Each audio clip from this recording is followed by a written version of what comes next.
ঢাকায় আজ এক বড়লোক রিকশা চালকের সঙ্গে দেখা মিলল। এমন বড়লোক চালক আর দেখিনি, তাই সেলফি নেয়ার লোভ সামলাতে পারলাম না। ইফতারের পরপর দেখি রিকশার ওপর বসে আছেন। যাবেন নাকি? উত্তর দেওয়ার আগে সালাম দিলেন। ওয়ালাইকুম আসসালাম। যাবেন নাকি? জি যাব। ভাড়া কত? যা ভাড়া তাই দিয়েন। বললাম পরে আবার কম মনে করলে। হেসে বললেন আচ্ছা আরো 10 টাকা কম দিয়েন। আহা ভাই তা কেন, চলেন 50 টাকা ভাড়া, রেগুলার যাই এই ভাড়া দিয়েই। তিনি রাজি হলেন। কয়েকবার বললেন দরদাম করা লাগবে না। রিকশায় উঠে খেয়াল করলাম এক হাত তার অচল। বললাম কতদিন হলো ভাই রিকশা চালান? এমন প্রশ্নে পেছন ঘুরে বললেন আপনার কি অসুবিধা হচ্ছে?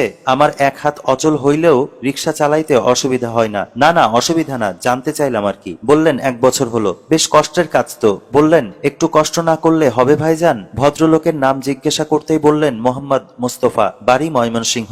মোস্তফার 2 ছেলে, এক ছেলে মাদ্রাসায় পড়ে আর একটা ছোট।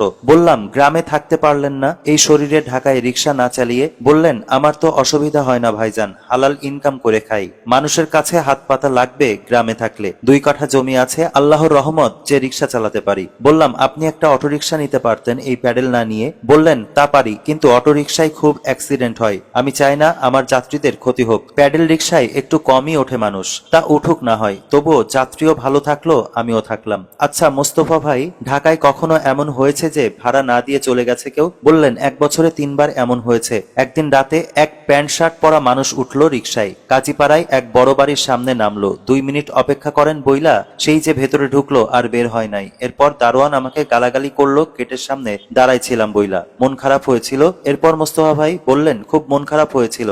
ধরেন আপনারা চাকরি করলেন, মাস শেষে যখন বেতন পান ভালো লাগে না? তেমনি প্যাসেঞ্জার নামায় দেওয়ার পর কম হোক বেশি হোক ভাড়া হাতে নিলে কষ্ট ভুলে যায়। এর আগে একদিন এক লোক উঠছে, যেই ভাড়া দিয়ে মিঠাই উঠছিলেন উনি নামার পর আর ভাড়া দেননি। পরে আল্লাহর কাছে বিচার দিয়ে চলে আসছি। আল্লাহ আমারে এই দুনিয়ায় পাঠিয়েছে উনিই দেখবেন। আমার আর এত টেনশন কিসের? কিছুক্ষণ চুপ রইলাম। আমি আমার গন্তব্যে চলে আসছি। আমার অনবরত মানুষকে প্রশ্ন করতে ইচ্ছে করে। বললাম আচ্ছা মোস্তফা ভাই আপনি সুখী? উনি কোন রকম দেরি না করে বললেন আমার কোনো অভাব নাই ভাইজান, আমি খুব সুখী, আল্লাহ খুব ভালো রাখছেন। আচ্ছা মোস্তফা ভাই আর একটা কথা জিজ্ঞাসা করি, আপনার জীবনের কি ইচ্ছা? হেসে বললেন আমার আবার কি ইচ্ছা? আমার বাড়ি গাড়ি জমি জমার কোনো লোভ নাই মামা, চাইও না এসব। আমি খালি চাই আমার ছেলে দুটো মানুষ হোক, আর পরকালে কবরে যেন আল্লাহ আমাদের শান্তিতে রাখেন। এইটাই আমার জীবনের একমাত্র চাওয়া ভাইজান। বললাম এই দুনিয়ায় আপনিই আসল বড়লোক মোস্তফা ভাই, আপনার মন বড়, সুখ বড়। হেসে সায় দিলেন, বললেন আমি আসলেই বড়লোক, আলহামদুলিল্লাহ, আল্লাহ আমায় ভালো রাখছেন।